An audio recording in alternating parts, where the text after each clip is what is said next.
Hey folks, we are back once again with another model from LA Figures, this time of Rogue from the X-Men. Now, as normal, I have printed this hollowed. It is in 1/8 scale.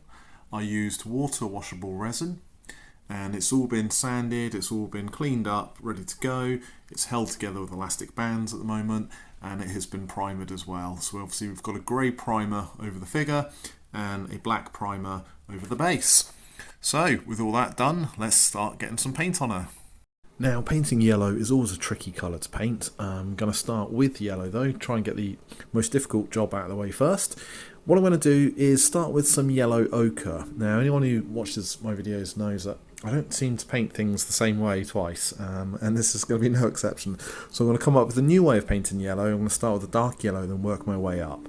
So, yellow ochre to start with, and it's probably going to be, I'm guessing, a good maybe two thin coats of this across all the yellow parts, making sure that it's nice and evenly spread.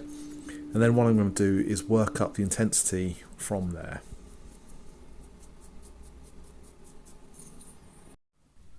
With that yellow dried, this is all I'm left with. Now what I'm going to do is a trick using some Agrat's Earthshade, which is a brown wash. Now this is something that a lot of miniature painters do quite frequently, and that is to essentially do a bit of a recess shade to bring out the details. Now on the boots, which is a good example to do this with, there are sort of different levels if you like, so that part up here is obviously slightly raised a bit below, so we could do a recess shade in between that.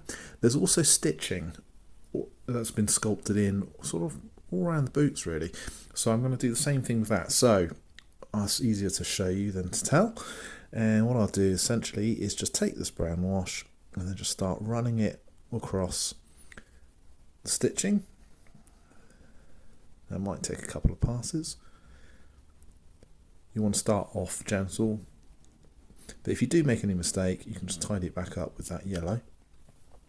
So I'm going to do that across all the stitching, and then recess shade. So let's take, let's do this sample here.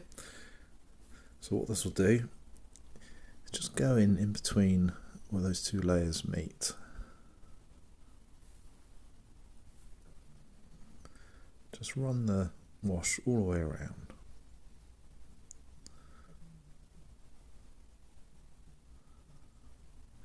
It's just a case of doing this around all the parts on the model. There's more on the leg than there is anywhere else, but you get the idea. And it just adds that bit of depth and definition. And after that brown wash is applied, this is what you're left with. So you can see the stitching and all details have been picked out. So going back to the yellow, I'm going to now take some deep yellow and I'm going to do a dry brush all over the yellow we had applied before. This should just start to brighten it up a little bit more. Next up, I'm going to be taking some black pastel and basically putting in the shadows. So it's just a case of getting an old tatty brush, lining it up with some pastel, and then just working it into some of the recesses. So just obviously go around the model, see which parts need to be shaded in, just look for the deepest areas, and just work it in.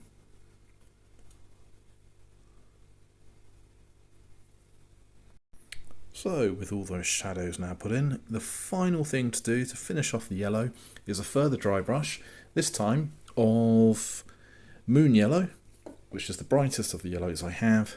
And again, this is going to go all over the pieces and it'll just bring up that yellow just that little bit more.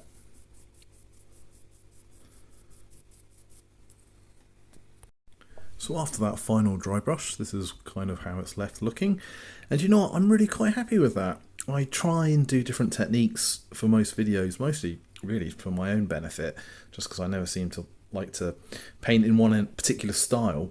But you know what, I think I might have cracked the best way to paint yellow that I've done so far. So if I show you... where is it? There we go. If I show you the body, this is not connected just yet, but you get the idea. You can see much better the effect of that yellow and of the shadows. the raised highlights on the upper parts. And yeah, I think it's really nice. It's got a nice mottled look to it. As I say, yellow is a very difficult colour to paint. The pigment in the paint just is not nice. You know, you take it off as much as you put it on. But yeah, I'm actually pretty happy with that.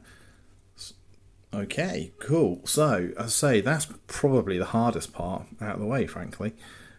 So yeah, I think doing that 3 stages of yellow and then doing the shading in between each of those stages with the washes and the pastel work, I think gives a rather nice look. Cool. Okay then, let's carry on with the model. There's plenty more still to do. To finish the last couple of details on the boots, I'm going to first take some leather brown, which is a sort of a muddy, sandy coloured brown. And I'm going to do the soles.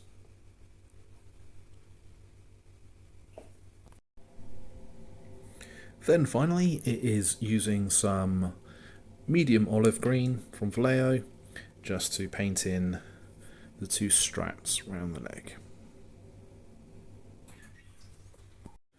So I've put a coat of satin varnish over the boots and also over the glove because I want to give them a sort of a reflective leather type look. And then finally I've taken some Rhinox hide and part stippled, part dry brushed just on the soles of the feet there, just to dirty them up a little bit. Now before I start putting in the green parts, what I'm going to do is take some Athenian Camo Shade, which is essentially a green wash. I'm going to run it into where the green will meet the yellow. So where we have this striping along here, I'm just going to run it into the grooves first.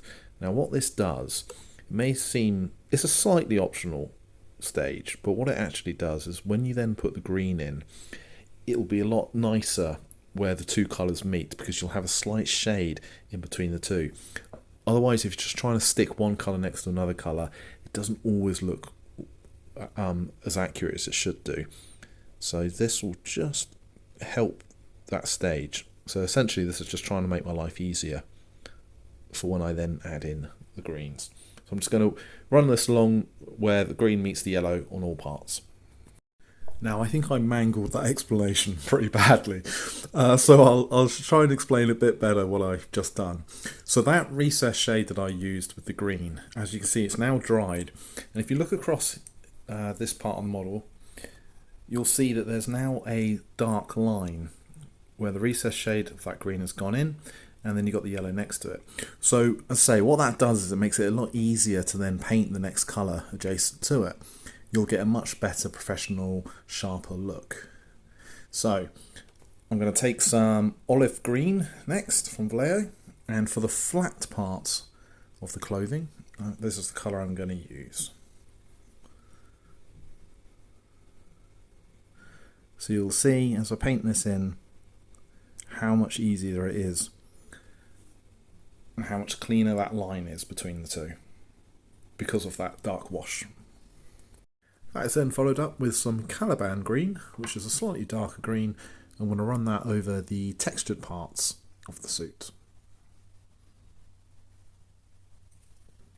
Mournfang brown next for the coat and also the belt running across the bottom here.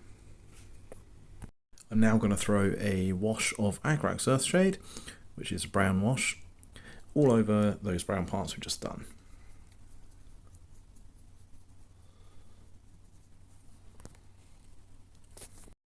I'm now going to go back in with that original Mournfang brown and just do a dry brush over all that brown again.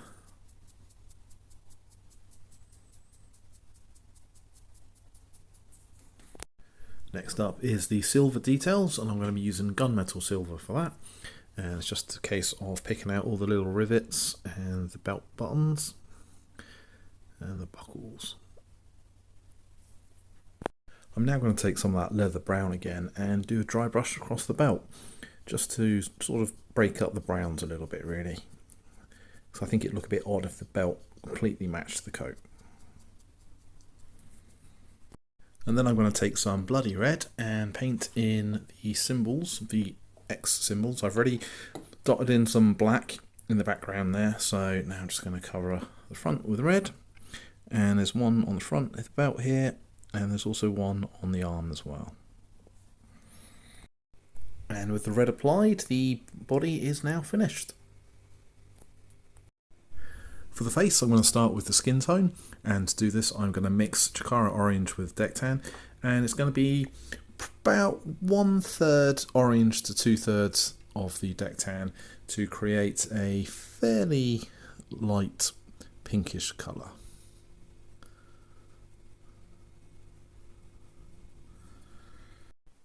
Next up, I'm going to apply a wash of Roikelin Flesh Shade all over the skin tones. It's both on the face and on the hand. Now, what I'm going to do with this is a fairly dark wash.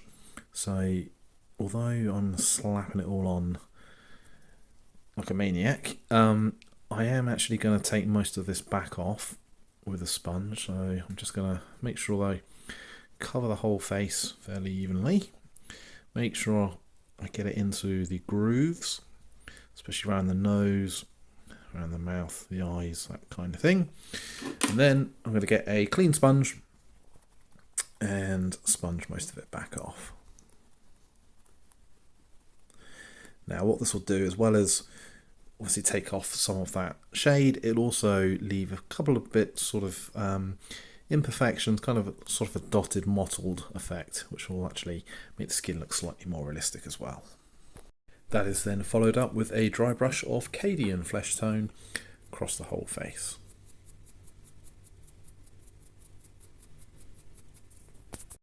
And then a second dry brush, which is basically using that same Cadian Flesh Tone, but this time just adding a touch of white to it. So we just brighten it up that little bit more and concentrating more on the raised areas like the nose, the cheeks, that kind of thing.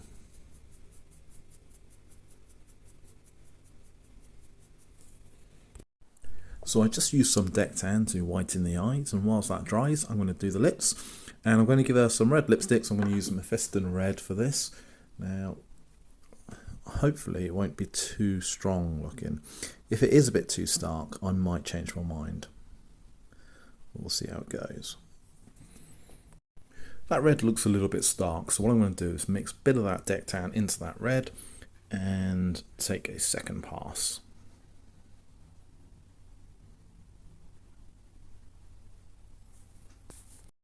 Next I'm going to take some black and work this around the eyelashes, around the top and the bottom of the eye.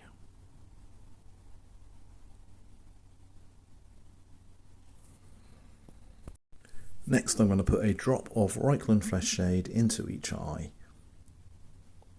And try and get it to go into the corners as much as possible. This will just add a touch of realism.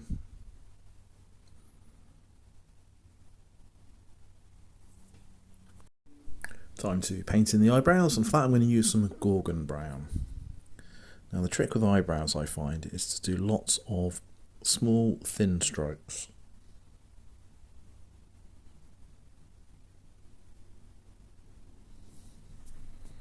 I'm going to go back to the eyes now. Now I'm going to put in a little bit more white into the centre of the eye, so that red, or that Roikelin Flesh Shade wash, I want it to go into the recesses, but I want the centre of the eyes to be a bit white still.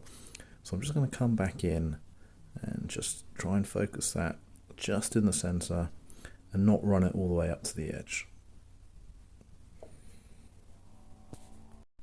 Okay, so while you guys weren't looking, I just also painted in the headband using the same green that I used before for the costume. So I'm going to try and paint it in the eyes now. I'm going to do this off camera, I'm afraid, because it's just too difficult otherwise. Gorgon Brown, so just 2 circles pointing in the right direction. I put the head on the model. I learnt from the last few where I've got the eyes not quite looking in the right direction, but yeah, stick the head on the models and then try and work out which way you want them to face. So I think she needs to point slightly in this direction. So I'm going to try and get the eyes to angle that way. So I'm pretty happy with the direction of the eyes. I think they are slightly pointing off into that direction, which is what I wanted. So now all I need to do is finish them up, is just paint in simple black for the pupil in each eye, and then a dot of white in the corner, top corner of each eye, just to show a little bit of fake reflection. And that's the eyes finished up. Now what I'm doing now is taking some pastel, and I'm taking some purple pastel, getting it on a brush. You can see I've done one eye. I'm just going to work it in just above the eye.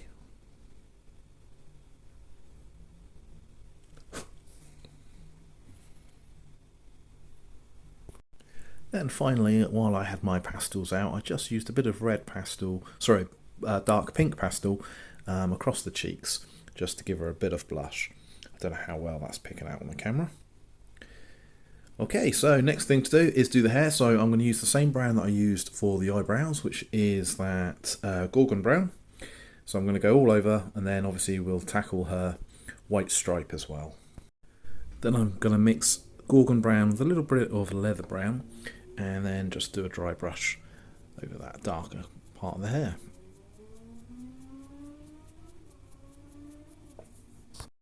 Next I'm going to use some deck tan, and this is going to go in for the white stripes she has in her hair. And then finally some white scar, a dry brush across all that deck tan we did previously. And once this is done, that should be the head finished. There's a bandana that needs to be glued into the side, and that is done. So here is a quick edit which I didn't capture on film. So after I finished painting the face, it just wasn't looking right. The eyes, there was something not quite right. And I realised what it was is I had too much of that black eyeshadow underneath each eye. So unfortunately I'd already glued them all together before I realised that, but I went back in and just basically softened that up. Added in some pink again, and I think you'll agree that looks much better. We are now moving on to the base, and this is going to be a whole lot of dry brushing. So the base is pretty simplistic. It's mostly just kind of concrete, bit of dirt, rubble, that type of stuff. So to start with, I'm going to take some Rhinox hide, and I'm going to do a dry brush across all the dirt parts. So I'm going to avoid the flagstones and just concentrate on the sort of the rubble that's in the crevices. Followed by a dry brush of Mornfang brown. And what I love about dry brushing is you really don't have to be accurate in the slightest when it comes to these rubble type bases. Steel Legion drab next. And then one final dry brush of Baler brown, and then this should finish all the dirt part. So for the bricks that sort of go around the side, where the sort of rebar is, I'm going to dry brush that Parasite brown. This is just to break up the colours a little bit and show a bit of differentiation. We are going to take some sombre grey next, and this is going to be over all these concrete flagstone type parts. And as mentioned before, I don't need to be particularly neat here, so if I get a bit of paint on the other parts I've already done, really doesn't matter at this stage.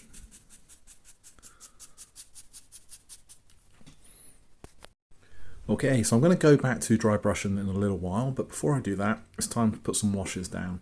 So because it's quite a big piece, you could use obviously pre-made washes, but that's kind of an expensive way to do it when you just do literally a drop or two of paint and then a whole bunch of water, and you can make up your own little washes as I've done here. So I've got orange, brown and green, and I'm just going to take it in turns and just basically start slapping this on in any way I see fit. Keep jumping between colours, just rinse it all on, mix it all up. And the important thing is just to make sure that I cover everything really. Give everything a good soaking. And just work your way all around the model doing this. And it'll take a little while to dry, admittedly, but it's a good little effect for rocks and things of that nature. Basically anything that's sort of random in life, you want to paint it random as well.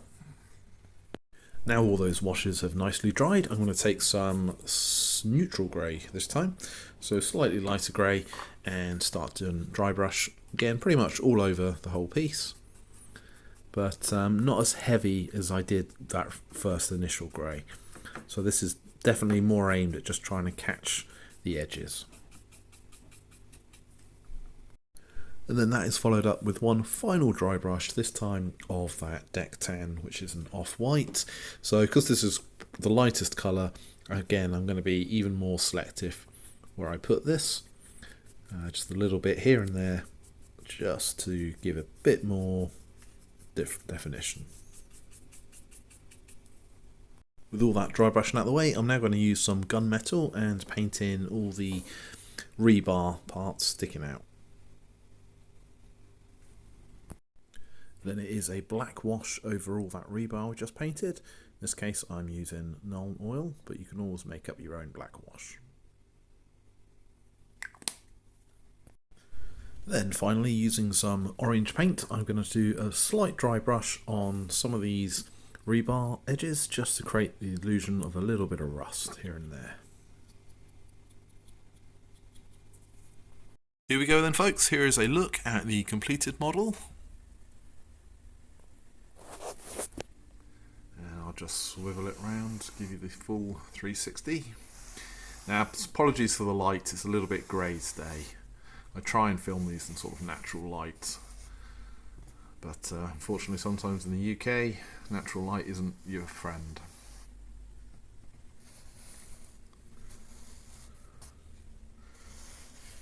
So she sits on that platform pretty well. I haven't glued her into place yet. She's pretty stable. I might glue it in the future or I might not. Doesn't really matter too much. But yeah, she sits on the post pretty well and you can't see the join or anything like that. So if we just take her off there, you can see. So yeah, slides in nice and firmly. So good bit of engineering there.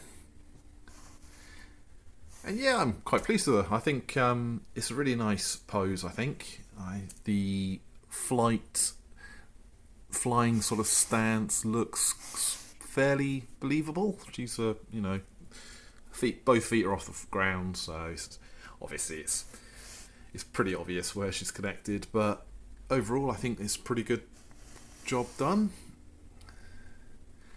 Quite pleased with how the colours come out. Quite pleased with how I did yellow, so I'll have to try and remember that for the future. It's a good job I make these videos, really. Sort of okay with the face. I'm getting a bit better painting them, but still not perfect. I think I probably went a bit overboard with the old makeup there, but hey, what can I say? I'm a man, I don't know enough about these things. And just as a bit of a comparison, I thought I'd bring in the Psylocke statue, which is also by LA Figures. I made that on a separate video, in case you're interested in that one. And they go together pretty well. The scale is pretty much perfect. And yeah, they look nice as a good set. So I think I'm going to carry on with the Ladies of X-Men. I believe Jean Grey is coming up next from LA Figures. So I'll be looking forward to that one. And yeah, building up the collection. So as ever, thank you so much for watching. If you like this type of content, then please consider subscribing and liking the video. It all helps build the channel up a little bit. I will continue to beaver away and print more models and paint more models. So again, if there's anything you would like to see in particular, then please let me know. So until the next video, take care everyone, and I will see you soon.